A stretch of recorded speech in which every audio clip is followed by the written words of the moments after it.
Bom dia a todos. Vamos começar o culto com uma oração.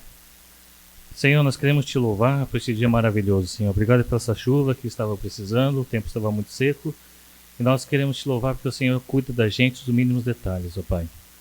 Queremos te louvar também porque o Senhor tem nos dado, Senhor, um tempo maravilhoso na tua presença, um tempo onde podemos ensinar nossos filhos, ó Pai, a te conhecer, a receber as tuas bênçãos, a receber, Senhor, a tua presença. E queremos também te louvar, Senhor, por esta oportunidade de estarmos aqui, Senhor. Abençoa aqueles que estão em casa, aqueles que não puderam vir também. Guarda-os, ó Pai querido, pela tua mão poderosa, Senhor. Que o Senhor possa livrá-los de todo mal também, Senhor. E aqueles que estão ao caminho, que o Senhor possa trazê-los em paz e segurança também. Pedimos pela tua bênção, Senhor, sobre cada lugar onde está reunido o teu povo, Pai. Que cada um possa receber a tua graça, possa receber também, Senhor, a tua bênção. E a tua paz possa estar em todos os corações. Te agradecemos assim em nome do Senhor Jesus Cristo. Amém. Vamos colocar de pé para louvar o Senhor? Opa. Sassam bicho.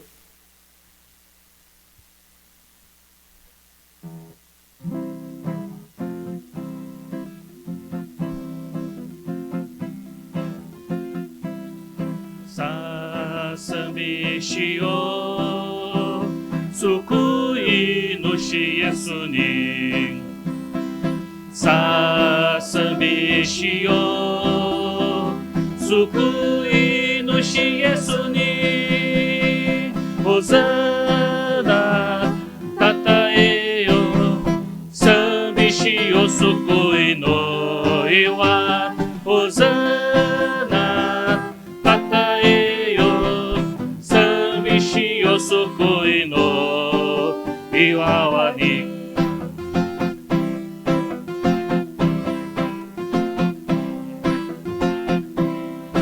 Clamarei a ti, Senhor, porque és digno de louvor.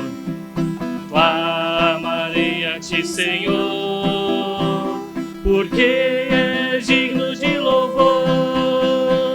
Hosana, bendita seja a rocha, rocha da salvação é exaltada. Hosana, bendita seja a rocha, rocha da salvação é exaltada.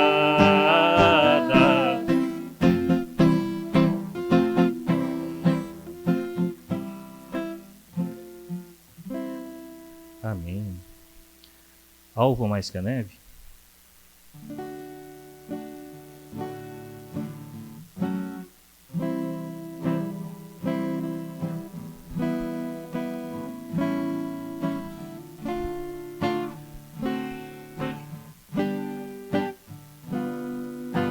Seja bendito o Cordeiro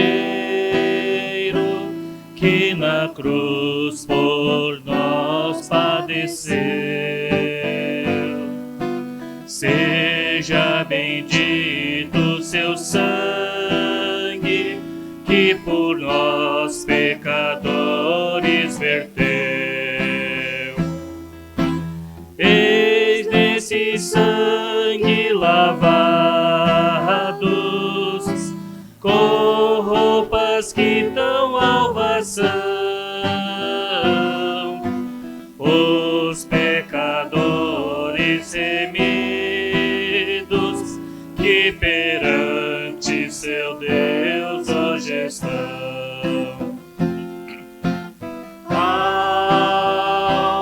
Mais que a neve, alvo mais que a neve, sim, neste sangue lavado, mais alvo que a neve serei. Quão espinhosa coroa que Jesus por nós suportou. Oh, quão profundas as chagas que nos provam quanto Ele amou. tuas chagas pureza para o mais torpe pecador, pois que mais alvo que a neve o teu sangue nos torna, Senhor. Algo mais que a neve, algo mais que a neve, sim, neste sangue lavado, mais algo que a neve serei. Se nós a ti confessarmos e seguirmos na tua luz, tu não somente perdoas, purificas também, ó Jesus. Sim, e de todo pecado, que maravilha desse amor, pois que mais alvo que a neve o teu sangue nos torna, Senhor. Algo mais que a neve, algo mais que a neve, sim, neste sangue lavado, mais algo que a neve serei.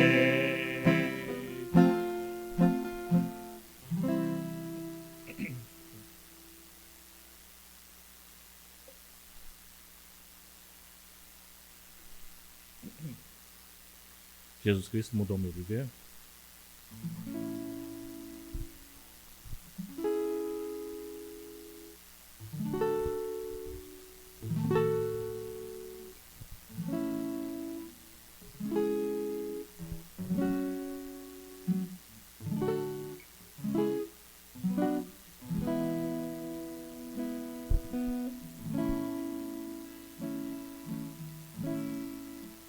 Jesus Cristo mudou meu viver. Jesus Cristo mudou meu viver. É a luz que ilumina meu ser. Sim, Jesus Cristo mudou meu viver. Diferente hoje é o meu coração, diferente hoje é o meu coração. Cristo deu-me paz e perdão, sim, diferente hoje é o meu coração. O amor só conheci em canções que falavam de ilusões.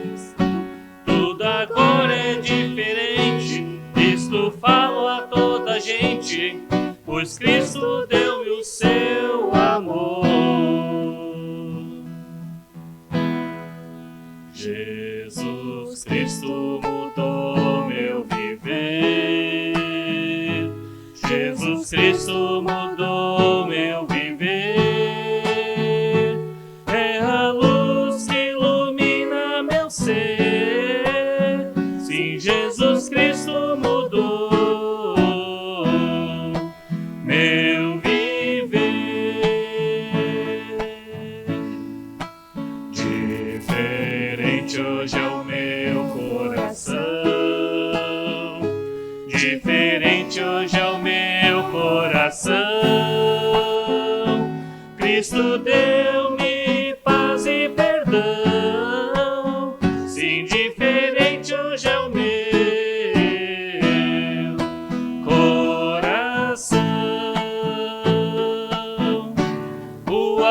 só conheci em canções que falavam de ilusões.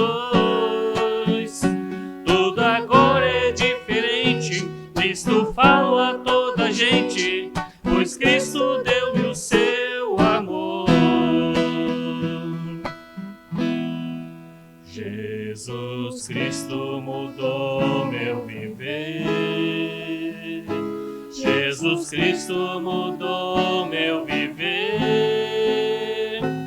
É a luz que ilumina meu ser. Sim, Jesus Cristo mudou. Sim, Jesus Cristo mudou. Sim, Jesus Cristo mudou meu viver.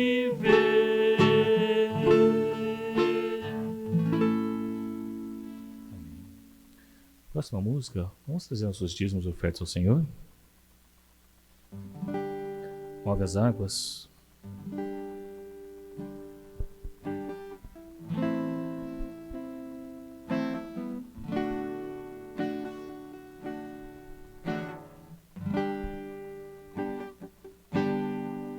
Quanto tempo esperei, chegou a minha vez. Sei que hoje é meu dia, Jesus está aqui. Quanto tempo esperei, chegou a minha vez. Sei que hoje é meu dia, Jesus está aqui. Move as águas, Senhor.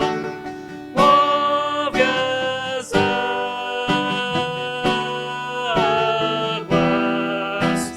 Vou mergulhar, vou restaurar a minha vida.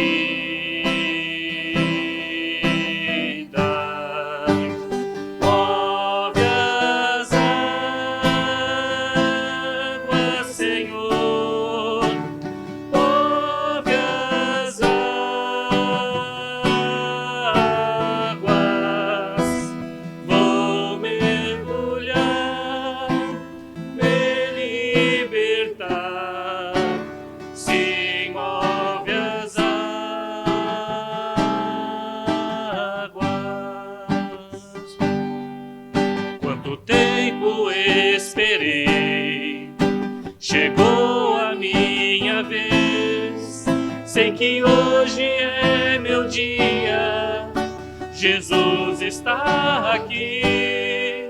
Quanto tempo esperei, chegou a minha vez, sei que hoje é meu dia, Jesus está aqui.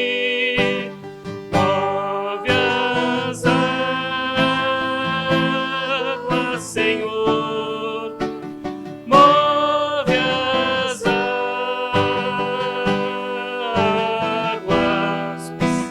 Vou mergulhar, vou restaurar a minha vida.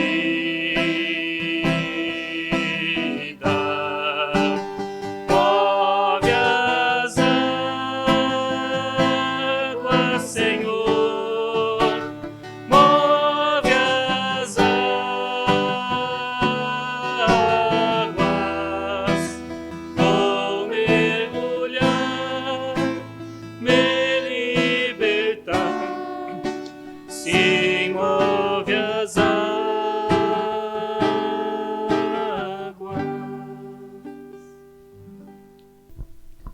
Espírito, em verdade, te adoramos, te adoramos.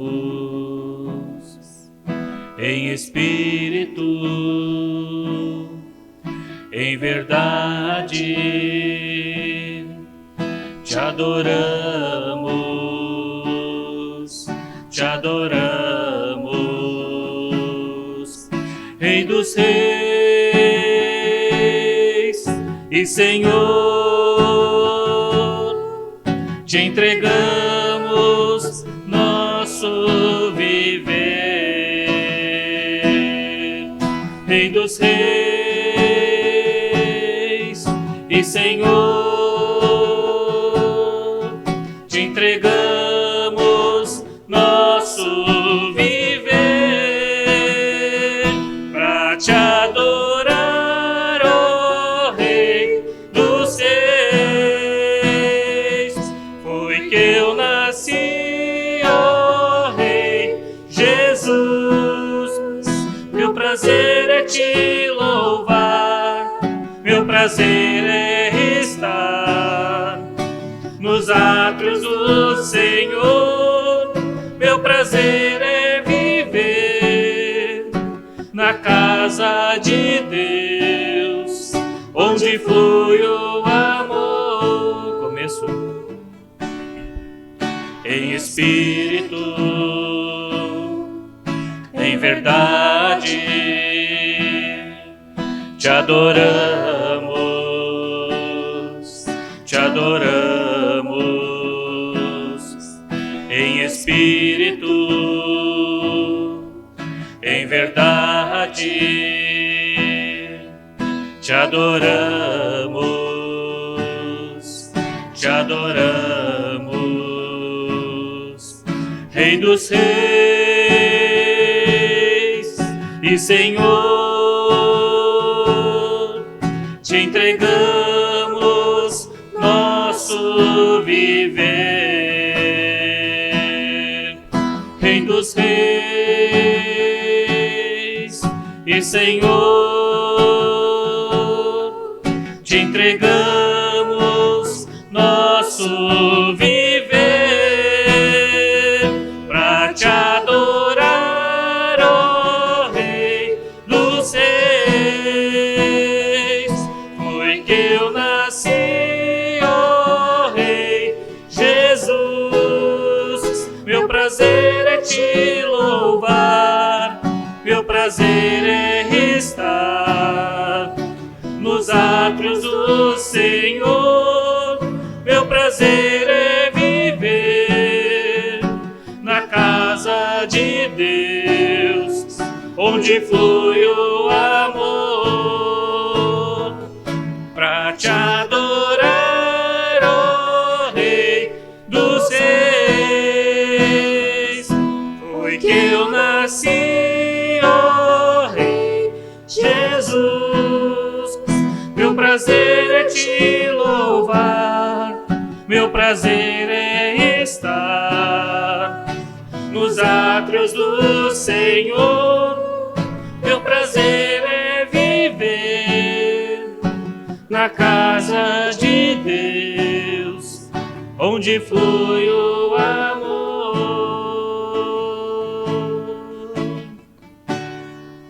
ministrando louvor,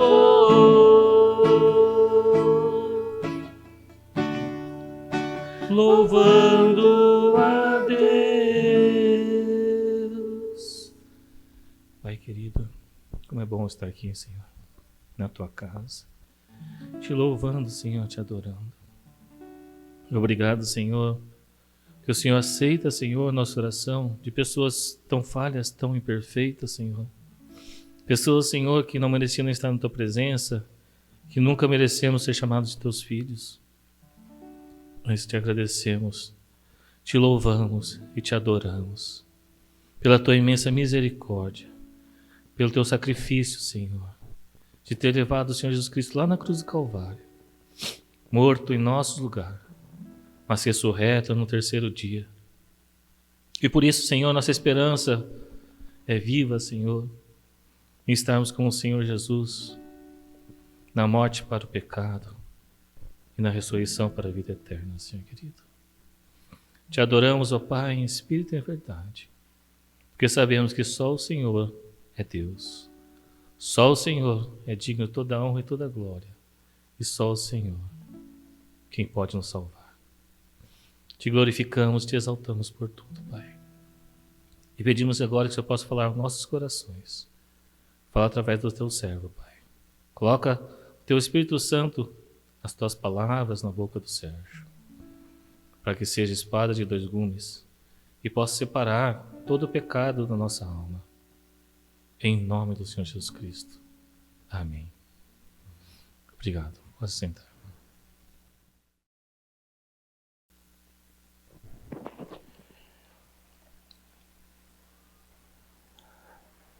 Bom dia a todos. Que a graça do nosso Deus possa estar conosco nesta manhã, enquanto nós voltamos a nossa atenção, o nosso coração para a palavra de Deus. Antes de nós prosseguirmos, vamos nos colocar novamente diante do Senhor em oração. Deus eterno, nós te louvamos, te agradecemos pela tua infinita graça sobre as nossas vidas. Deus eterno, ao meditarmos na tua palavra nesta hora, Senhor, mostra-nos o teu caminho. Mostra-nos, ó Deus, a tua vontade para com o teu povo. Renova e transforma, Senhor Deus, a nossa maneira de pensar, para nós podermos compreender a tua boa, perfeita, agradável vontade e também experimentarmos a tua vontade em nossas vidas, ó Deus. Que a tua palavra, Senhor, seja viva para cada um de nós nesta manhã, ó Deus, para nos guiar para o caminho que devemos trilhar, Senhor.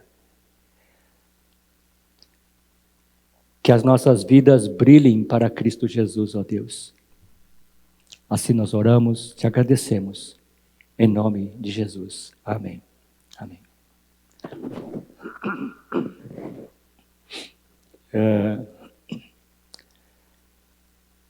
Convido os irmãos a abrirem as suas Bíblias em Lucas capítulo 5. Vamos ler dos versos 1 a 11.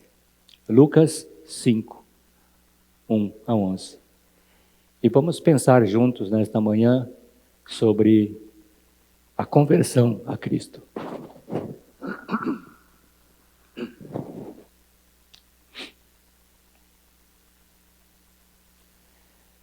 Eu vou ler na versão NVT, na versão transformadora. Estando Jesus à beira do lago de Genezaré. Lago de Genezaré é um outro nome para o mar da Galileia. Grandes multidões se apertavam em volta dele para ouvir a palavra de Deus. Ele notou que junto à praia havia 2 barcos vazios, deixados por pescadores que lavavam suas redes. Entrou num dos barcos e pediu a Simão, seu dono, que o afastasse um pouco da praia. Então sentou-se no barco e dali ensinou as multidões. Quando terminou de falar, disse a Simão: agora vá para onde é mais fundo e lancem as redes para pescar. Simão respondeu: mestre, trabalhamos duro a noite toda e não pegamos nada. Mas por ser o Senhor quem nos pede, vou lançar as redes novamente. Dessa vez as redes ficaram tão cheias de peixes que começaram a se rasgar. Então pediram ajuda aos companheiros de outro barco e logo os 2 barcos estavam tão cheios de peixes que quase afundaram. Quando Simão Pedro se deu conta do que havia acontecido, caiu de joelhos diante de Jesus e disse: por favor, Senhor, afaste-se de mim, porque sou homem pecador. Pois ele e os seus companheiros ficaram espantados com a quantidade de peixes que haviam pescado, assim como seus sócios Tiago e João, filhos de Zebedeu. Jesus respondeu a Simão: não tenha medo, de agora em diante você será pescador de gente. E assim que chegaram à praia, deixaram tudo e seguiram a Jesus. Obrigado. O texto áureo desta manhã, vamos considerar o verso 8. Quando Simão Pedro se deu conta do que havia acontecido, caiu de joelhos diante de Jesus e disse: por favor, afaste-se de mim, porque sou homem pecador. Se Jesus tivesse atendido ao pedido de Pedro, né, eu não sei como teria sido a história daquele momento para frente. Né? Nós começamos uma nova etapa, né, de caminhada da nossa igreja com a mensagem de domingo passado, cujo tema foi o caminho do discipulado. Né? E seguir os passos de Jesus, ou andar atrás de Jesus, é algo desafiador. Né? Nunca vai virar rotina. Né? Mas antes de ser discípulo, é preciso ser cristão, porque essa é a condição essencial, primordial, para quem quer ser discípulo de Cristo. Né? Por isso, ser cristão é ter um compromisso pessoal com Jesus Cristo. Não seguir Cristo quando as coisas ficam difíceis para a gente, mas em todos os momentos. E é preciso seguir a Cristo como Senhor, como Salvador pessoal. Uma vez eu participei de um estudo bíblico com jovens de uma outra denominação e estávamos discutindo tudo mais sobre Deus. Né? E eu lembro de ter falado assim: olha, a gente fala que Deus é Pai, Deus é amigo, Deus é, né, bondoso, Deus é misericordioso, mas a gente não pode esquecer que Ele é Senhor. Né? Eu quase apanhei. Então, assim, as pessoas têm um conceito, uma ideia diferente, né, quando olha para Cristo, olha para Deus. Né? Mas ser cristão é ter Jesus como Senhor, além de ser Salvador pessoal. Isso, quando a gente pensa, segue a Cristo como Senhor, como Salvador, o rumo da nossa vida, ela muda. Né? Ela muda. E não somente isso, nós precisamos ter uma decisão firme de deixar para trás tudo aquilo que desagrada a Deus, né? E obedientemente seguir a Cristo.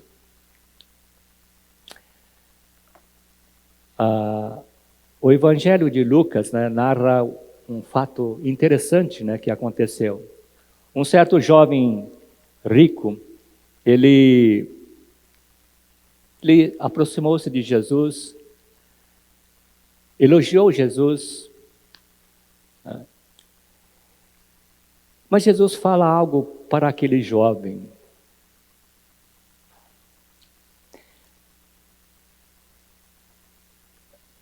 Era um jovem honesto, cumpridor da lei, tinha uma vida bastante séria, educado, uma boa conduta, elogiado pela sociedade.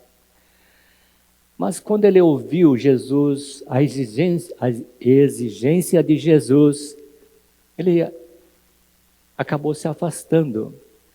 Porque o custo era muito alto e não estava disposto a renunciar às suas riquezas e não queria deixar o seu status.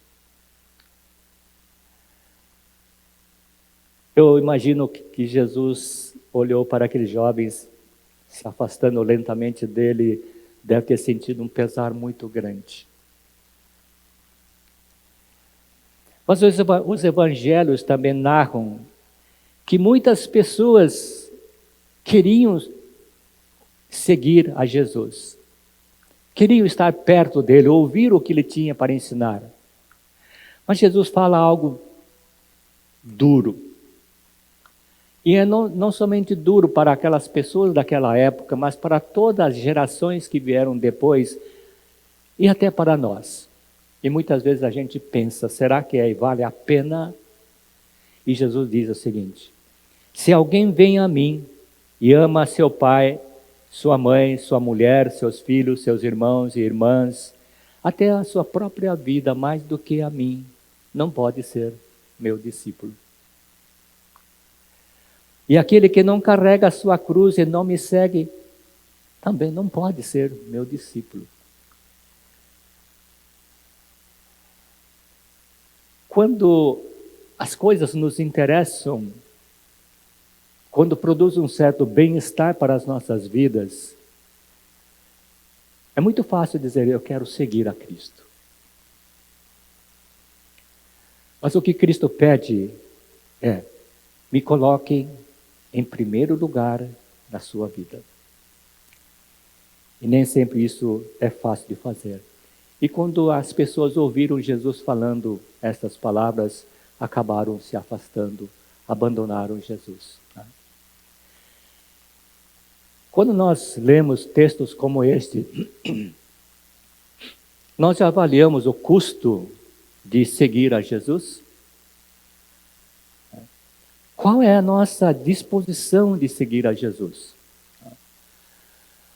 Quando eu estava preparando esta mensagem, eu estava lembrando de algumas coisas que aconteceram na minha vida.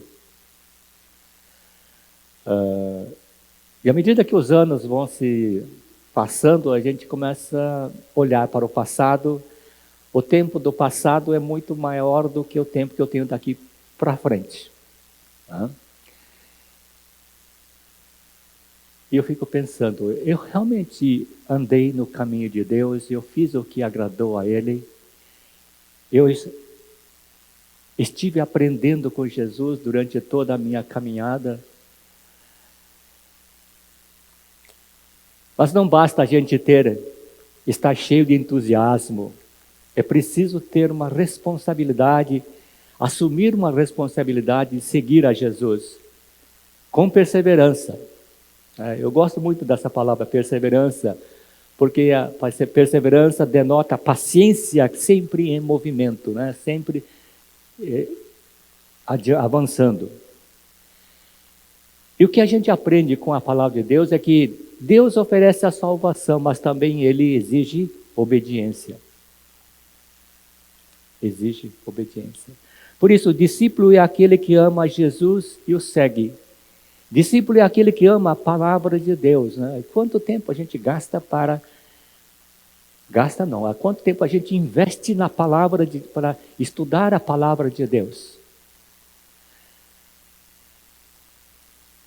Eu acabei adotando um processo, um jeito de ler um capítulo durante a semana inteira. Eu leio isso de manhã e à noite, né? Pedindo direção de Deus, né? Para criar o hábito de ler a palavra de Deus, de procurar entender a palavra de Deus, de colocar a minha vida à disposição de Deus para que Ele vá moldando a minha vida, né?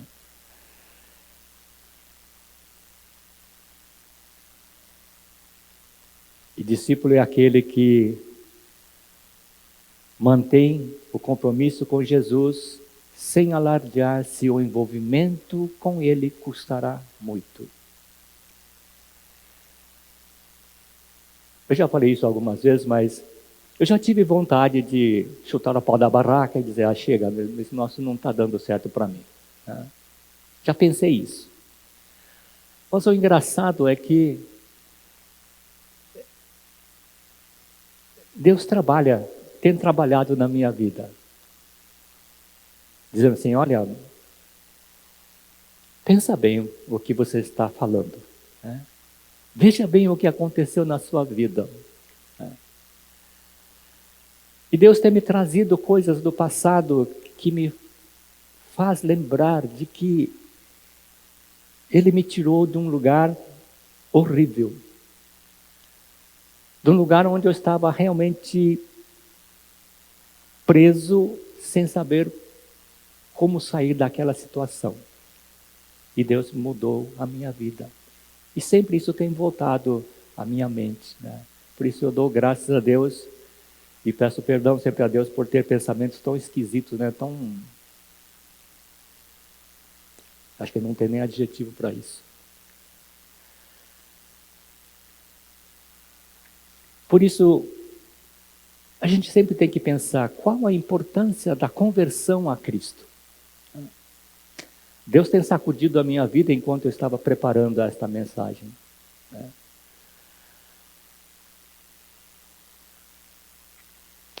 Mas antes vamos ver o seguinte: como Pedro veio conhecer Jesus? Né? Como Pedro veio conhecer Jesus? Simão, como era o nome dele, e seu irmão André eram da cidade de Betsaida. A cidade de Betsaida fica bem ao norte do mar da Galileia, né? À sua esquerda fica Cafarnaum. E Pedro e André eram pescadores por profissão. André era o discípulo de João Batista, que certa manhã, estando lá com seu mestre, ele diz assim: olha, vê Jesus passando e diz: olha o Cordeiro de Deus que tira o pecado do mundo. E a Bíblia diz que André e mais alguém seguiram a Jesus e conversaram com ele. E depois de conversar com Jesus, André foi procurar o seu irmão Simão. E disse a ele: achamos o Messias. Legal, achamos o Messias. E André leva o seu irmão Simão para ir apresentar a Jesus. Eu fico imaginando a cena, né, de Pedro, né, quando Jesus olha para Pedro fixamente e fala assim: você é Simão, filho de João, mas agora você será chamado Cefas, que quer dizer Pedro. E Simão Pedro ficou o nome que nós conhecemos desse ilustre pescador, ou ex-pescador e servo fiel de Deus, de Jesus. Mas Pedro encontrou com Jesus talvez outras vezes, né? Porque a Bíblia diz isso, né? Porque diz assim: Tiago e seu irmão João, deixando a sinagoga com Jesus, foram diretamente para a casa de André e de Simão. E lá encontraram a sogra de Pedro acamada, ardendo de febre, né? E Jesus foi lá e curou aquela mulher. E Pedro com certeza viu esse grande acontecimento.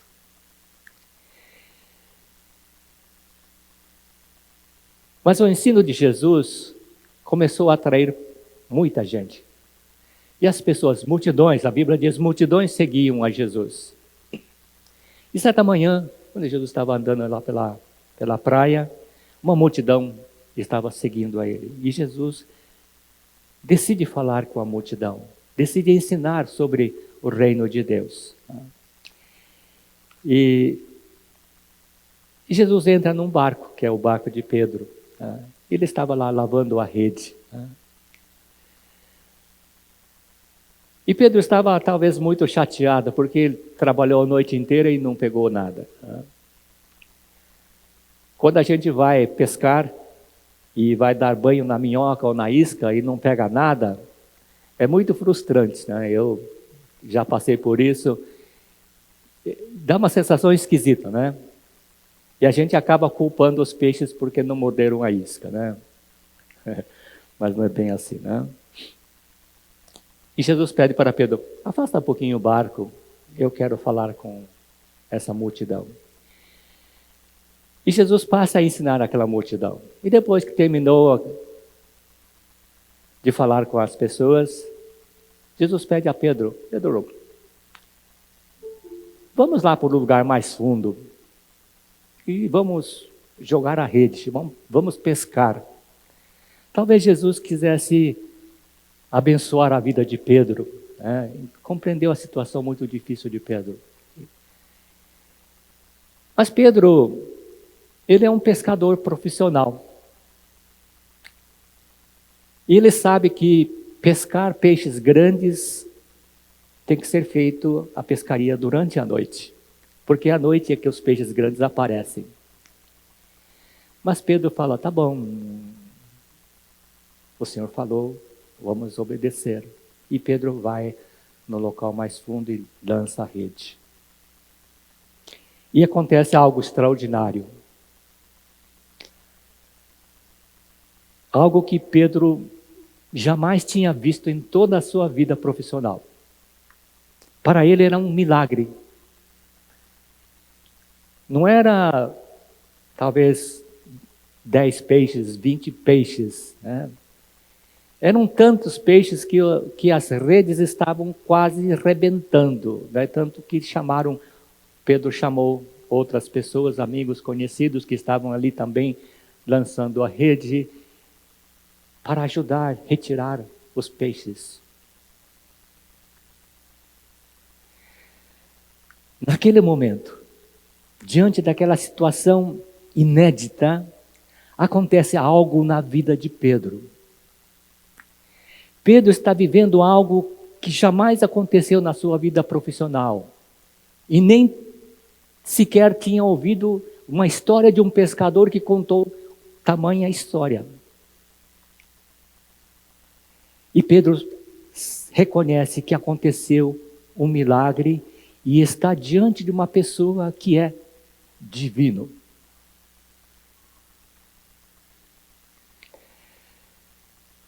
Já aconteceu na sua vida alguma coisa inesperada que não ficou dúvida de que Deus fez algo extraordinário na sua vida? É bom sempre lembrar coisas assim. Eu tenho algumas coisas muito interessantes, né? Deus fez algo que eu lembro até hoje e que me faz dobrar os meus joelhos diante de Deus. Porque isso mudou, aquele acontecimento mudou a minha vida. Você tem algo na sua vida que mostra que Deus agiu, Deus falou, Deus fez algo extraordinário na sua vida? Pedro, diante daquele milagre, ele sente algo diferente acontecendo dentro de si. Ele reconhece que Jesus não é simplesmente um ser humano presente na sua frente. Ele é Senhor. Porque Jesus fez acontecer algo inédito, que nenhum humano poderia fazer. Hoje, nós temos sonar no barco, no navio, e a gente sabe exatamente onde está o cardume de peixes. Mas naquele tempo não tinha nada disso. Então, para Pedro, foi um extraordinário acontecimento, um milagre. E Pedro reconhece quem é Jesus, é o Senhor. Mas não só isso, ele vê quem é realmente Pedro. É isso que acontece quando nós encontramos Jesus. Acontece algo que mostra o que a gente realmente é e que nós precisamos de Cristo em nossa vida.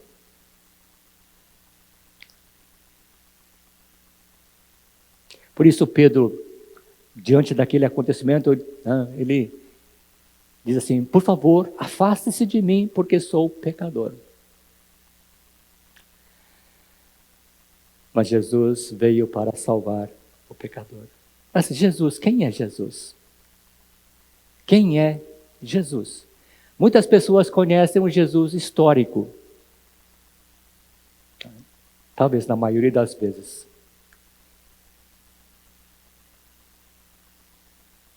Jesus nasceu num vilarejo pequeno, humilde, chamado Belém. Nasceu dentro de um estábulo, porque não havia alojamentos na cidade naquele momento. Nasceu de uma pobre mãe hebraica. Logo depois do nascimento dele, ele tiveram que fugir, refugiar no Egito, porque devido à fúria de um rei que governava a região e queria matar as crianças. Foi criado numa cidade pequena, obscura, chamada Nazaré. E ele precisou dar o duro no seu trabalho para sustentar sua mãe e seus irmãos. No devido tempo, Jesus tornou-se um pregador itinerante de vida modesta, poucas posses, sem lar. Teve como amigos pescadores e coletores de impostos. Tocou em leprosos, permitiu que prostitutas o tocassem. Dedicou sua vida inteira a um ministério de cura, de ajuda, ensino e pregação. Foi incompreendido e suas palavras foram deturpadas, tornando-se vítima de preconceitos e interesses duvidosos, escusos dos homens. Foi desprezado e rejeitado pelo seu próprio povo. Seus amigos o abandonaram, foi entregue a seus inimigos e sofreu a humilhação de passar por um interrogatório como se fosse um criminoso. Foi severamente açoitado, sua cabeça revestida com uma coroa de espinhos, suas mãos e seus pés foram traspassados por pregos sobre uma cruz romana. Quando estava morrendo, seus executores repartiam entre si a sua roupa, a única coisa que possuía na terra. Quando morreu, seu corpo foi colocado em uma sepultura emprestada, graças à piedade de um amigo. É isso que a gente, na maioria das vezes, lembra quando se fala em Jesus. Mas quem é Jesus para mim e para você? John Stott, no seu livro Cristianismo Básico, cita as palavras de um autor desconhecido, que fala sobre Jesus. Nós podemos examinar Jesus intelectualmente, mas Jesus, está nos examinando espiritualmente. Nós estudamos Jesus e ficamos profundamente perturbados espiritualmente. Somos constrangidos a assumir uma atitude moral dentro do coração e da vontade em relação a Jesus.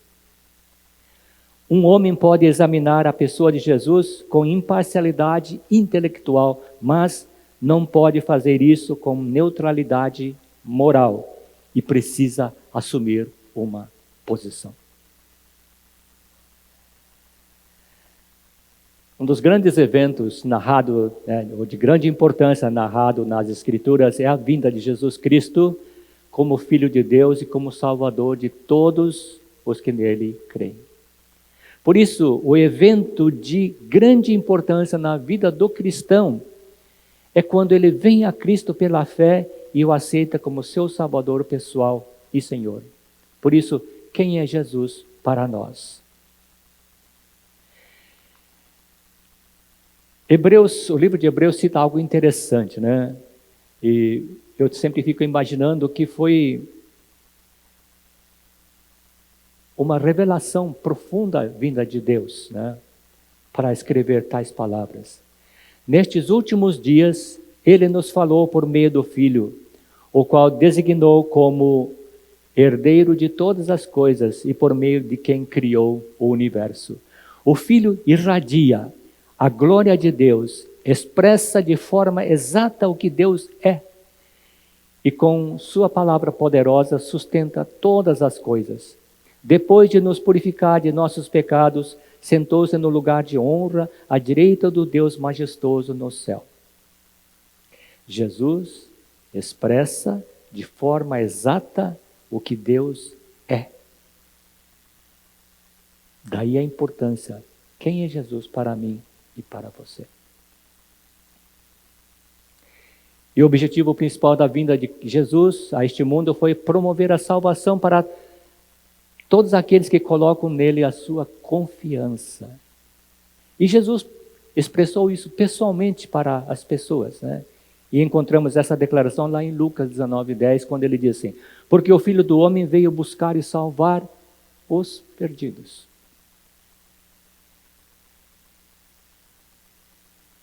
E tudo aquilo que Jesus ensina durante a sua vida, seu ministério, tudo aquilo que ele fala, através do seu ministério público, está apontando numa única direção, que é a cruz.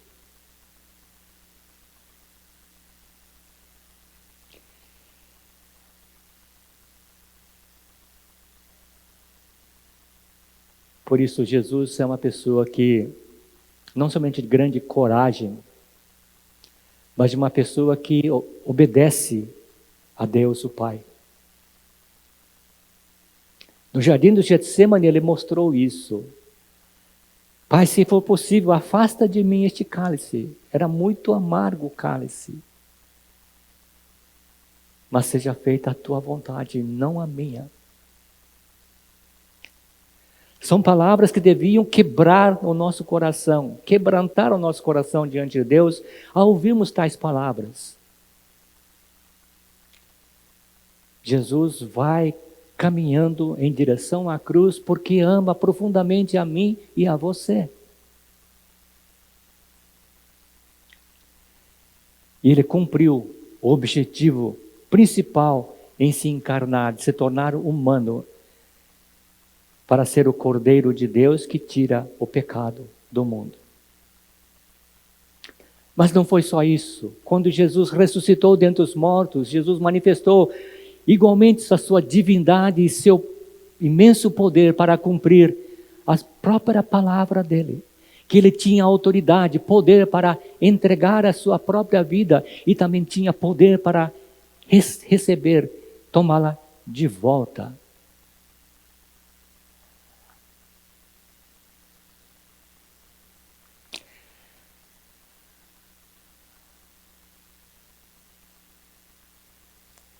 Eu tenho trabalhado nesse slide, já perdi a conta, foram vários anos. Comecei rabiscando, mudando para lá, mudando para cá. E esta é a minha última versão. Não sei se vai acontecer de Deus mostrar alguma outra coisa nisso daí.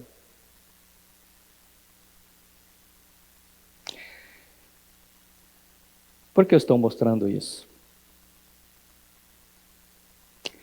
Com relação à morte de Cristo, alguns termos, algumas palavras de importância teológica são usadas na Bíblia, sobretudo no Novo Testamento, para expressar, para deixar bastante claro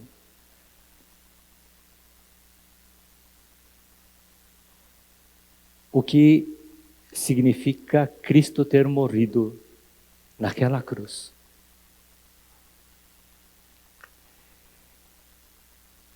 Deus tem um plano de salvação e é Deus que executa esse plano. Mas Ele manda o seu Filho. Eu fiquei pensando, por que Jesus veio a este mundo como um ser humano? E é muito interessante quando nós começamos a pensar, meditar, o que é que Deus está fazendo desde o começo. Nós temos o livro de Gênesis, ouvimos inúmeras mensagens sobre isso. O Evangelho não começa no Novo Testamento, ela começa lá no primeiro livro, em Gênesis. E em Gênesis Deus está mostrando o que Ele vai fazer. E Ele vem fazendo isso no decorrer da história.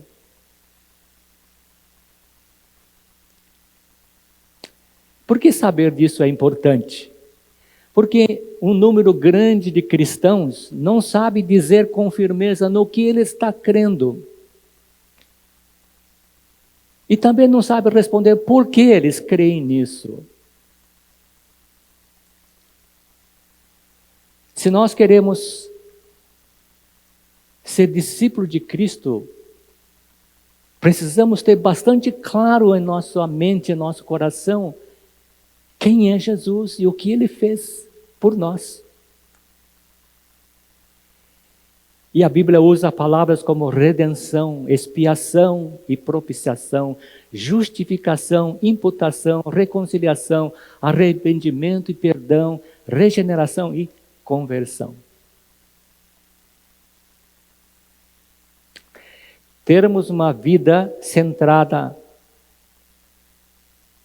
em uma doutrina bíblica correta e ter uma espiritualidade bíblica constituem o melhor remédio contra sermos levados de um lado para outro, empurrados por qualquer vento de novos ensinamentos e também não sermos influenciados quando nos tentarem enganar com mentiras astutas.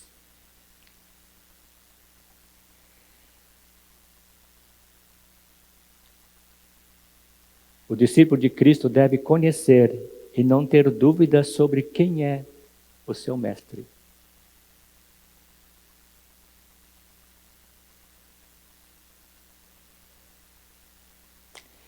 E o diabo usa coisas que nos atraem sempre.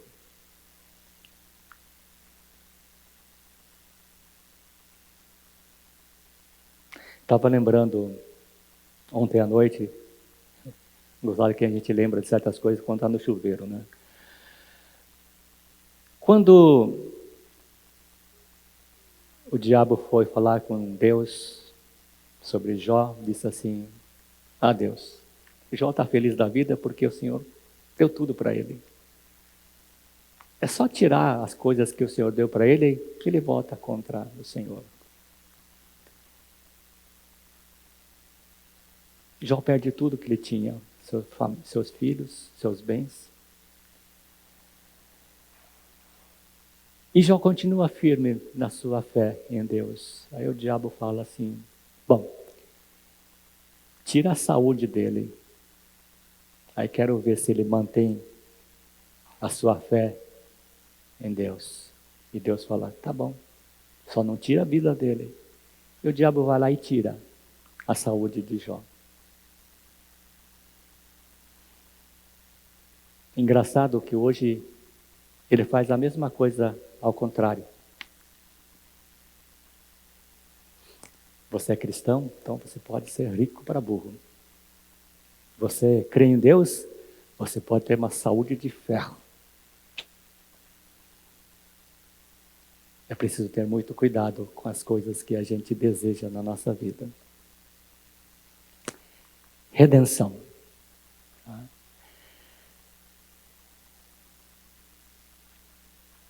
Quando Adão e Eva pecaram contra Deus, receberam a condenação. Mas o próprio Deus, ele mostra o plano dele, o começo do plano dele. Deus, na realidade, está executando, dando início ao seu plano, que já tinha feito antes que o universo tivesse sido formado.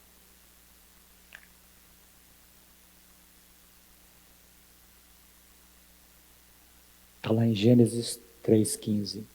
Todos nós conhecemos. E naquele momento,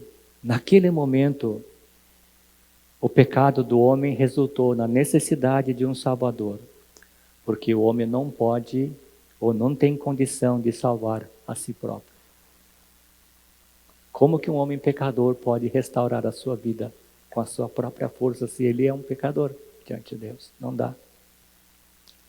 Por isso, o plano de salvação, a redenção do homem, é um plano de Deus.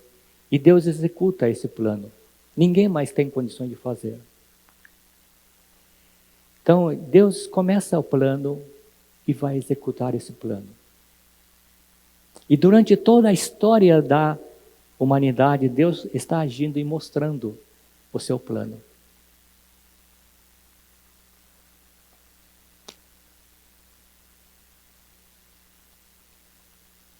Por isso, Deus é soberano em tudo aquilo que Ele faz.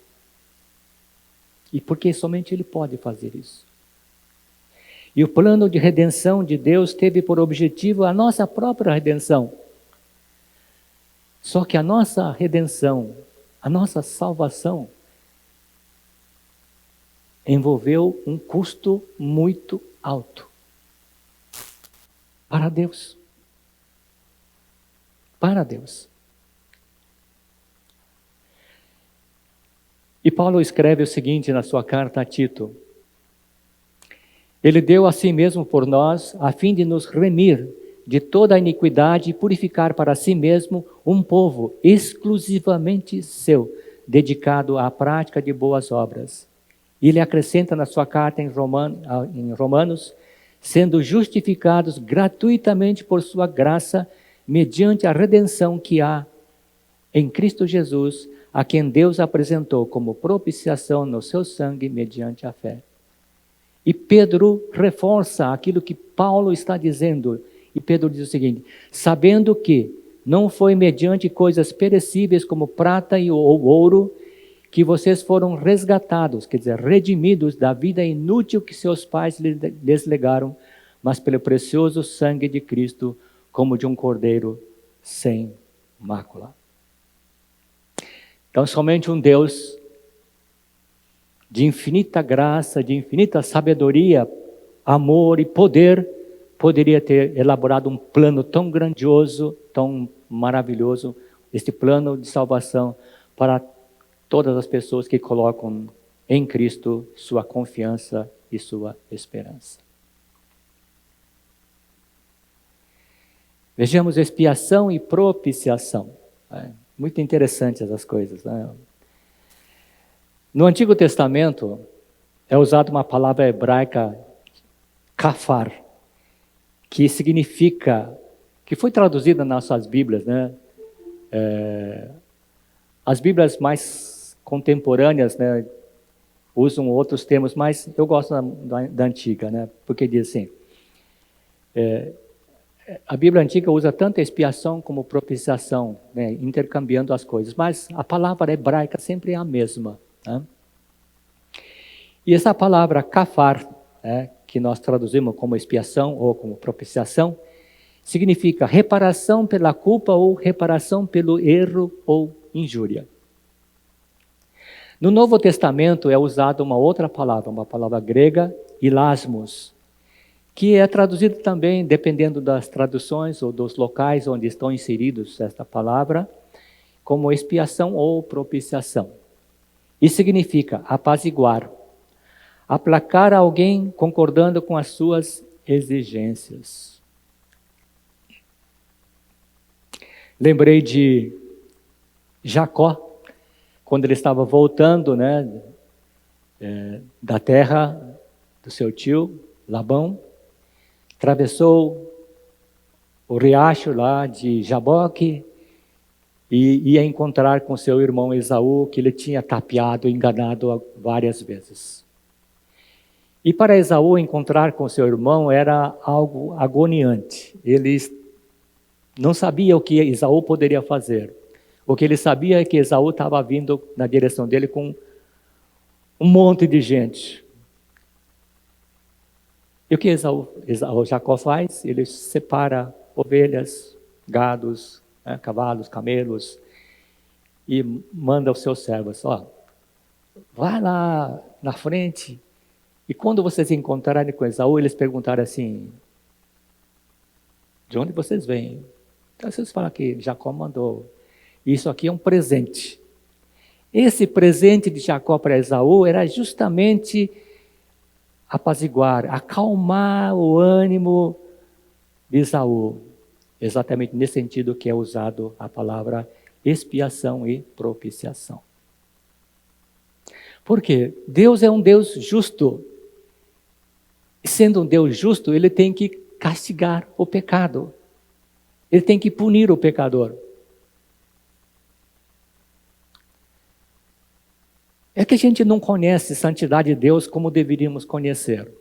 Mas, se nós formos colocados diante de Deus, em toda a plenitude da santidade dele, nós morremos. Imagino eu. Eu não aguentaria. Porque Deus é extremamente santo. Ele deve condenar o pecado. Deve castigar o pecador. Mas o que a Bíblia ensina é que Jesus Cristo, em sua morte na cruz, providenciou a propiciação, a expiação. Ou seja, satisfez as exigências de Deus E Deus aceitou o castigo do pecado. De maneira que Deus está completamente satisfeito com o que Cristo fez. Por isso salva a pessoa que não merece ser salva. Lá em Levítico, né, tem uma coisa muito interessante. Deus estabeleceu um dia no ano para ser o dia da expiação, o dia de a gente confessar os pecados, se arrepender diante de Deus, oferecer sacrifício. Né? Deus instituiu esse dia, chamado Dia da Expiação. Neste dia serão apresentadas ofertas de expiação por vocês, a fim de purificá-los, e vocês serão purificados de todos os seus pecados na presença do Senhor. O povo judeu até hoje guarda esse dia, que nós conhecemos como Yom Kippur. É o dia da expiação. E o apóstolo João, ele declara o seguinte, né?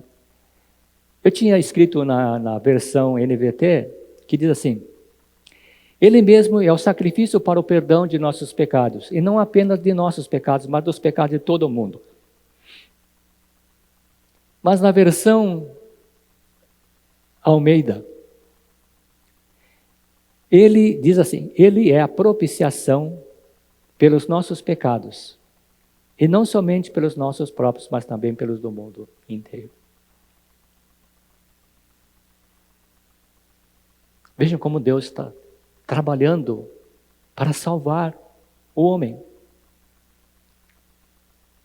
Não foi iniciativa nossa, do homem, de buscar a salvação. É Deus que está fazendo isso, desde o começo. Justificação. Justificação é um termo legal, jurídico, né? O princípio da justiça é: quem é inocente deve ser inocentado, deve ser inocente, é inocente. Se praticou delito, ele é culpado. É o princípio da justiça. Então, o que aconteceu? Com a morte de Cristo na cruz, Jesus satisfez a ira de Deus. E a justa indignação em relação ao pecado. Deus despejou toda a sua ira contra o pecado sobre Jesus. Lembram quando Jesus disse: Deus meu, por que me abandonaste? Por que você me abandonou? Por isso, com a morte de Cristo na cruz, com o sacrifício de Cristo, tornou possível para o Deus justo declarar justo ou justificar um pecador. Por causa da morte sacrificial de Cristo na cruz, no lugar do pecador, Deus é declarado justo ao perdoar pecados. Deus é justificado em conceder justiça ao crente em Cristo. Deus é justificado em conceder toda a graça aos pecadores, porque Ele está satisfeito com o sacrifício de Cristo.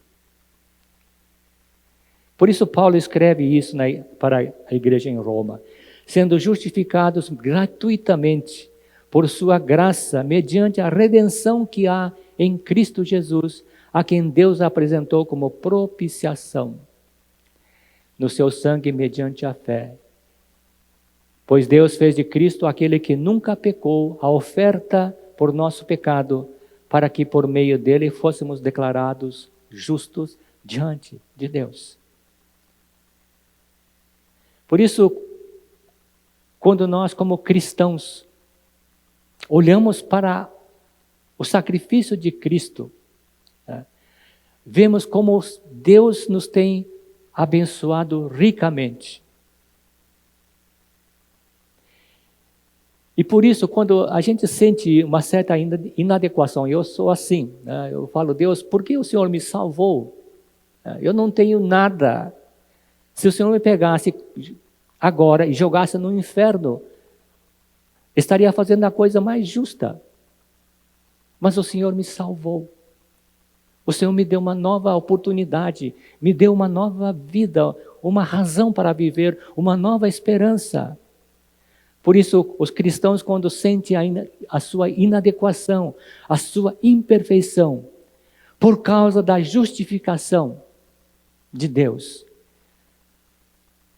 nós desejamos continuar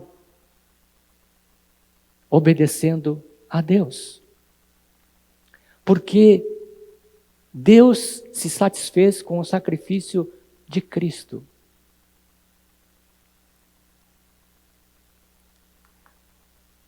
Uma outra palavra, imputação. Adoro isso aqui. Se vocês tiverem oportunidade, procurem. Existem vários estudos sobre imputação na internet. Né?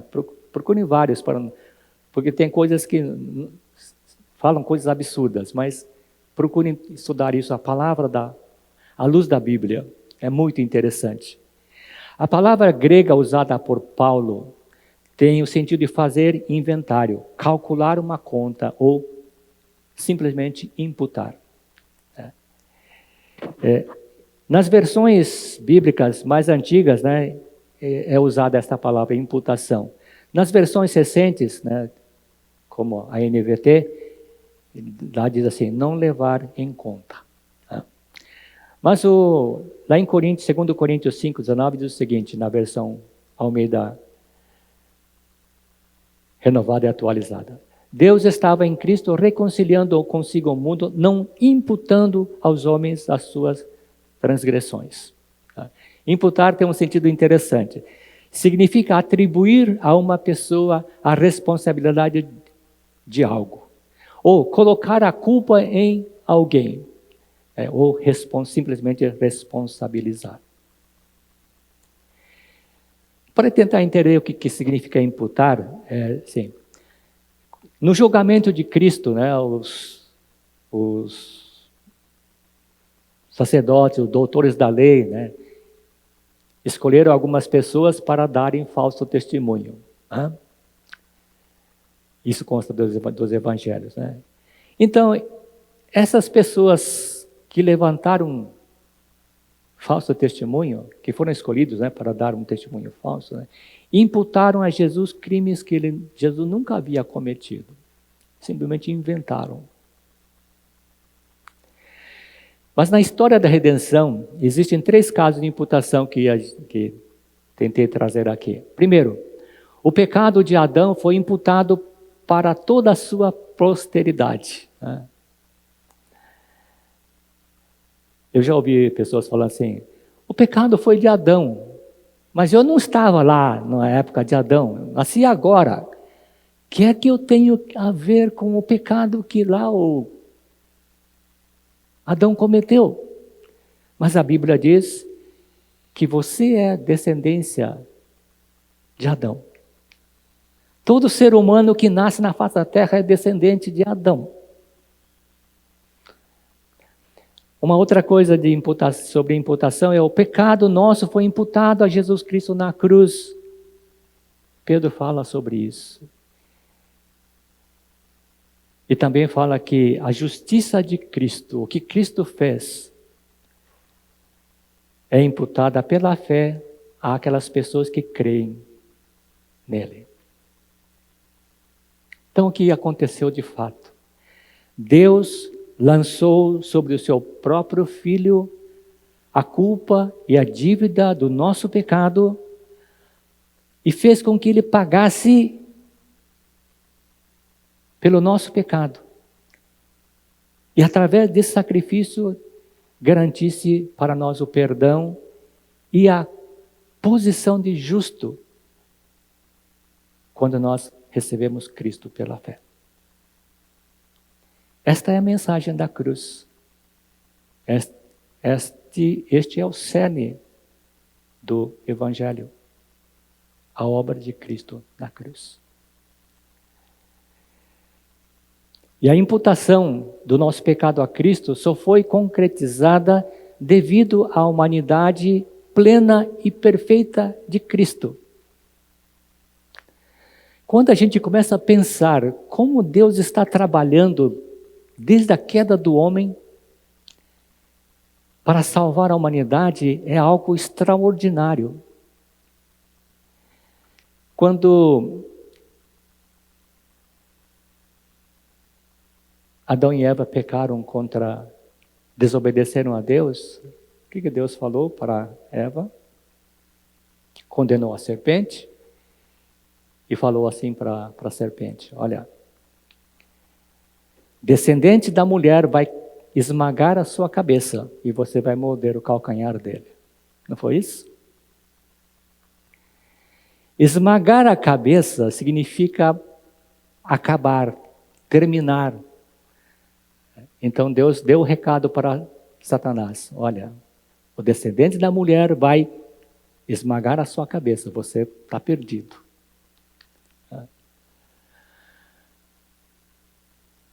Mas Deus fez da forma como Ele fez, porque Ele próprio não poderia estender a salvação, porque exigia o sacrifício.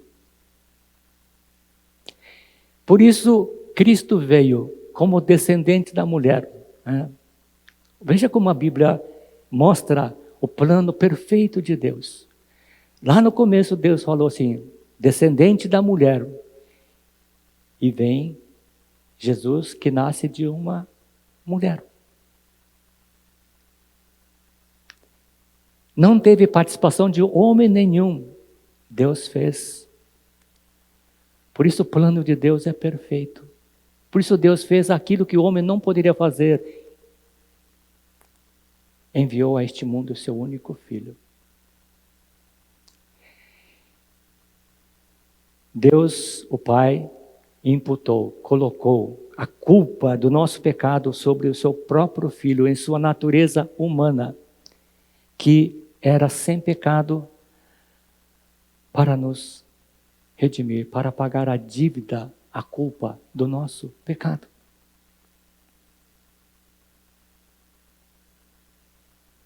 Por isso, quando nós olhamos para Jesus, Jesus foi feito a oferta, o sacrifício pelo meu pecado e pelo seu pecado.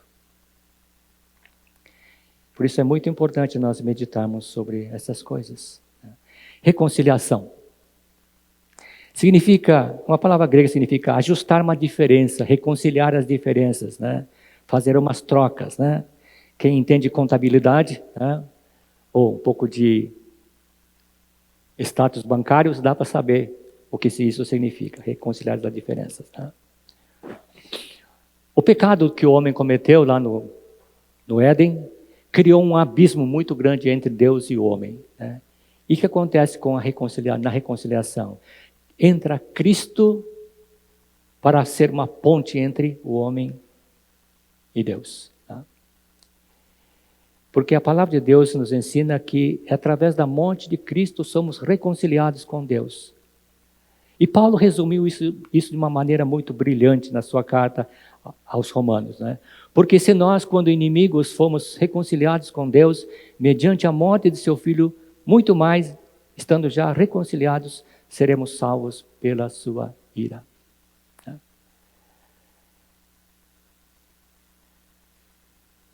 Mas existe algo interessante. O triste fato de os salvos, de não salvos, né? O triste fato dos não salvos é que Cristo morreu por eles, mas eles estão perdidos. Por quê?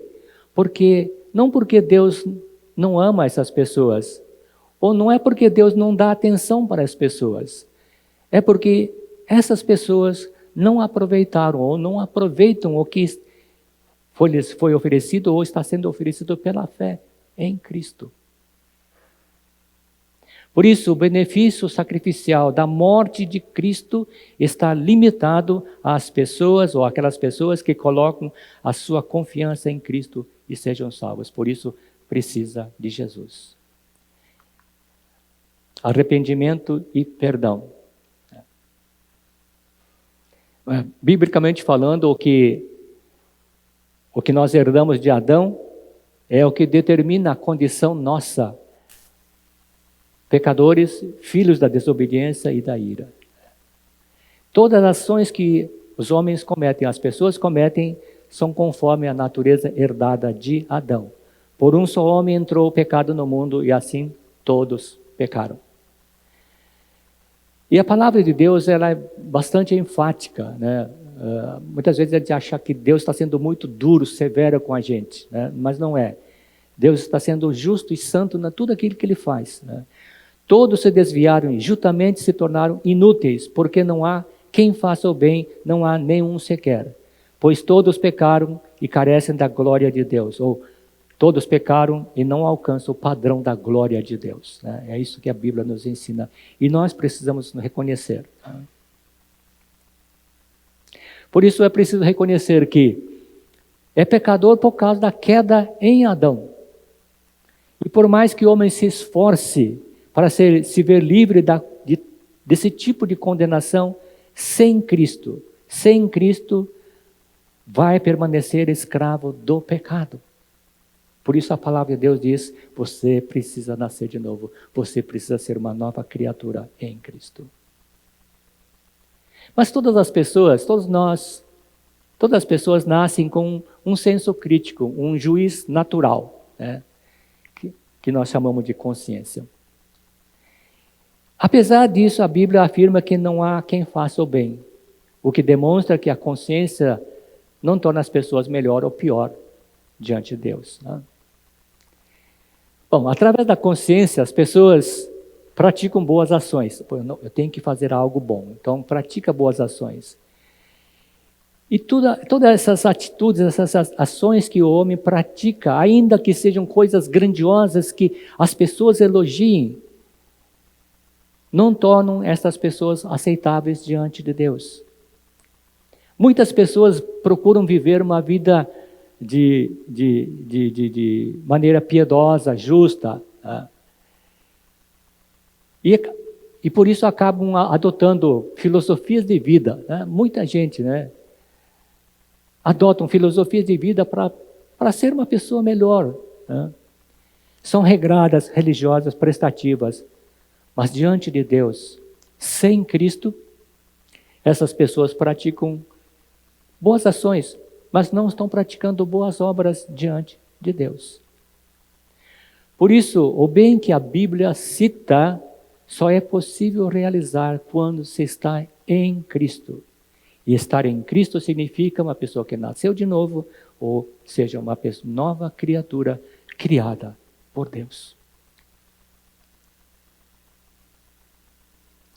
Por isso, a mensagem de arrependimento é para as pessoas que sentem a necessidade de Deus pela descoberta da iniquidade, do mal que está em seu coração.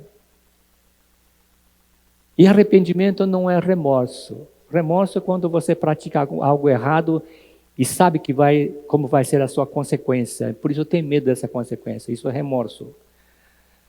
As pessoas podem ler a Bíblia, conhecer a verdade, pode sentir tristeza pelo que fez de errado e sofre por causa disso, porque, olha, eu fiz uma coisa errada. Mas, apesar de sentir tristeza, essas pessoas não sentem que seus pecados, aquilo que ela fez, ofenderam profundamente um Deus santo. O arrependimento faz com que a gente veja que Deus é santo. E aquilo que nós fazemos de errado ofende Deus. A gente sente isso no coração. Por isso, lá em Atos, né, quando Pedro está pregando, ele diz assim: arrependam-se e volte-se para Deus, para que seus pecados sejam apagados. E João escreve: mas se nós confessarmos nossos pecados, Ele é fiel e justo para nos perdoar nossos pecados, nos purificar de toda injustiça. Estou terminando, gente.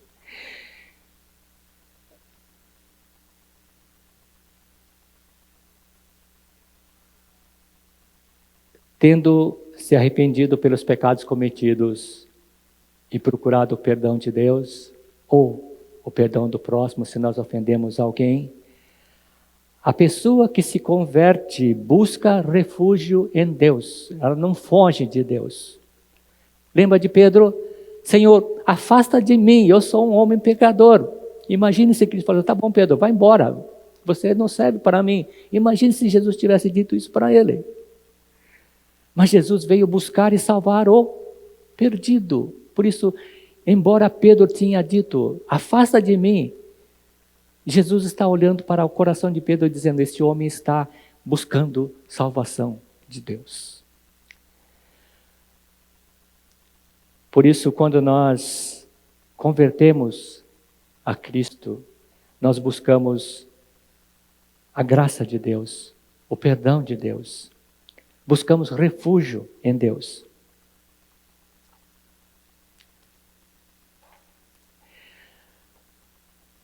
A regeneração é uma obra que Deus faz, totalmente divina. Por que digo isso? Porque lá em João capítulo 1, verso 12 e 13, diz o seguinte: mas a todos quantos o receberam, deu-lhes o poder de serem feitos filhos de Deus, a saber, aos que creem no seu nome, os quais não nasceram do sangue, nem da vontade da carne, nem da vontade do homem, mas de Deus. Mas a regeneração, ela não nos torna perfeito, né? Mesmo depois de regenerados, mesmo depois de nós confessarmos nossos pecados, nós continuamos tendo que lidar com o problema do pecado. Por isso o apóstolo João escreve o seguinte: se dissermos que não temos pecado nenhum, a nós mesmos nos enganamos e a verdade não está em nós. Nós vamos tornar perfeitos quando nós formos glorificados. Nós estudamos isso lá em Coríntios, né? Quando foi uma mensagem fantástica sobre isso aí. Mas, no entanto, quando nós voltamos para Cristo, acontece algo interessante dentro da nossa vida. Nasce em nosso coração uma nova disposição. Uma disposição para fazer aquilo que agrada a Deus. Uma disposição para viver em santidade, porque Deus é santo. Mas a conversão, ela não é simplesmente uma mera mudança de vida. Por exemplo, eu posso adotar um estilo de vida mais generoso, mais humilde, prestativo, ser mais paciente, mais religioso, sem ter nascido de novo. Isso não é conversão. A conversão envolve mudança de direção. Em termos cristãos, significa romper com as velhas práticas do pecado, os desejos mundanos que não agradam a Deus, e abraça a vida oferecida em Cristo pela fé. Isto é conversão. A conversão verdadeira produz mudanças profundas na nossa maneira de pensar.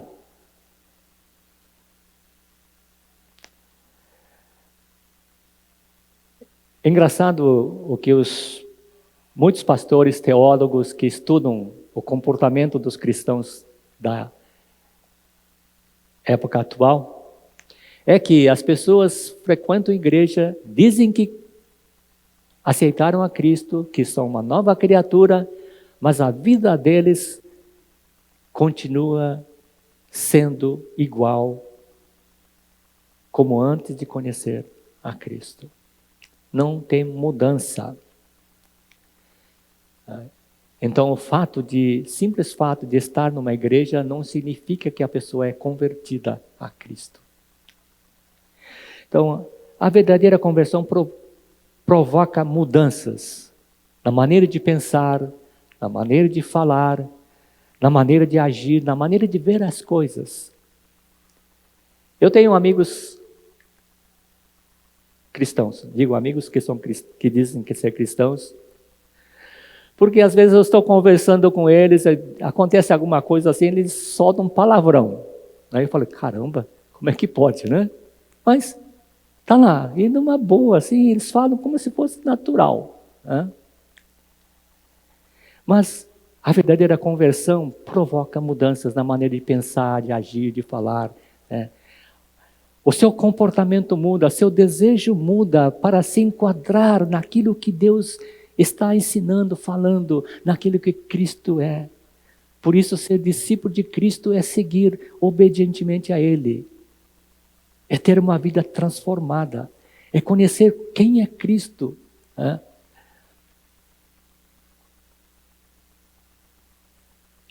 E essa conversão é algo que deve ser feito intencionalmente.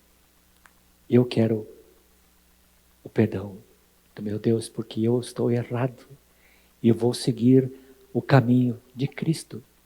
Por isso, o propósito da conversão é trazer as pessoas para um relacionamento correto com Deus.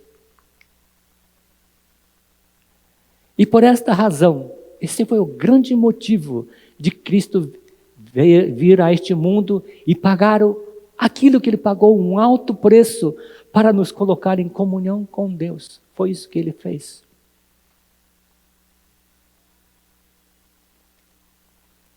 Como é que a gente sabe que nós convertemos realmente para Cristo? Já pensaram nisso? Como a gente sabe que a gente realmente se converteu para Cristo? Saulo de Tarso encontrou com Jesus no caminho de Damasco. Qual é a evidência de que ele foi realmente convertido para Cristo? Ele desistiu de perseguir a igreja e tornou-se um humilde servo e apóstolo do Senhor Jesus. Eu fiquei imaginando esses dias, se eu passasse pelo que Paulo passou, se eu manteria a minha fé em Deus. É impressionante quando a gente vê o que Paulo passou. Mas ele diz que tudo aquilo que ele fez foi sustentado pela graça de Deus. Uma mudança de vida. Viver para Cristo. Aquilo que eu mencionei lá no começo. Você se lembra de algo inesperado ou diferente que aconteceu na sua vida e não deixou dúvida de que Deus tocou o seu coração e o levou ao encontro pessoal com Jesus? Se isso aconteceu na sua vida, ainda desperta um sentimento profundo de gratidão a Deus pelo aquilo que Ele fez lá no passado, não importa se é recente ou distante. Isso continua sendo uma motivação para seguir a Jesus. Por isso é muito importante nós termos esta experiência pessoal com Jesus, de um encontro pessoal. E para que a nossa vida continue sendo transformada dia após dia na semelhança de Cristo Jesus, nós precisamos fazer exatamente aquilo que nós ouvimos na mensagem do domingo passado. Trilhar o caminho do discipulado, aprender de Jesus. Tem muitas pessoas que já passaram por muitas experiências edificantes, ou talvez muitas experiências tristes, mas também que trouxeram mais próximo de Deus. Essas pessoas podem ajudar a gente a crescer em Cristo. Mas devemos sempre olhar para Cristo, andar atrás de Cristo, nos passos de Cristo, na mesma pisada. É para isso que Jesus está nos chamando. Mas para fazer isso, nós precisamos de ser uma nova criatura, ser realmente convertido para Cristo, de ter uma vida de obediência a Ele, com gratidão por tudo aquilo que Cristo fez lá na cruz do Calvário em nosso lugar, para nos salvar. Não foi algo simples. Deus, o Pai, o Criador, o Senhor do Universo, o Soberano, Ele sofreu para nos salvar. Quando Ele estava entregando Jesus no Calvário, Ele estava entregando aquilo que Ele tinha de mais precioso na sua vida. Porque nos amou. Porque Ele quer para junto de si. Ele quer passar a eternidade conosco. Por isso, quando nós pensamos no sacrifício de Cristo para nos redimir, para nos salvar, para pagar o preço do nosso pecado, para acertar as contas diante de Deus. Imagine o sacrifício de Cristo, porque Ele nos amou. E que Deus nos ajude a viver, né, de maneira que realmente agrade o coração de Deus. Né? E que nós possamos brilhar para Cristo. Brilhar para Cristo. E que Deus nos ajude. Vamos orar? Senhor,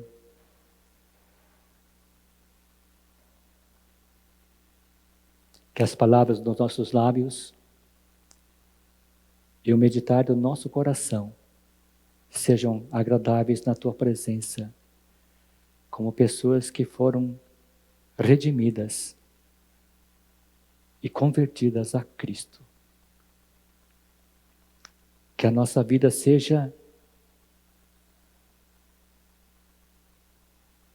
um testemunho vivo para as pessoas que estão à nossa volta, para que conheçam este tão grandioso amor que o Senhor tem revelado por meio de Cristo Jesus. Assim nós oramos e te agradecemos, ó Deus, em nome de Jesus. Amém. Amém. Que a graça do nosso Senhor e Salvador Jesus Cristo, o amor de Deus o Pai e a comunhão do Espírito Santo seja com cada um de vocês hoje, durante essa semana e também para todo o sempre. Amém e amém, Senhor.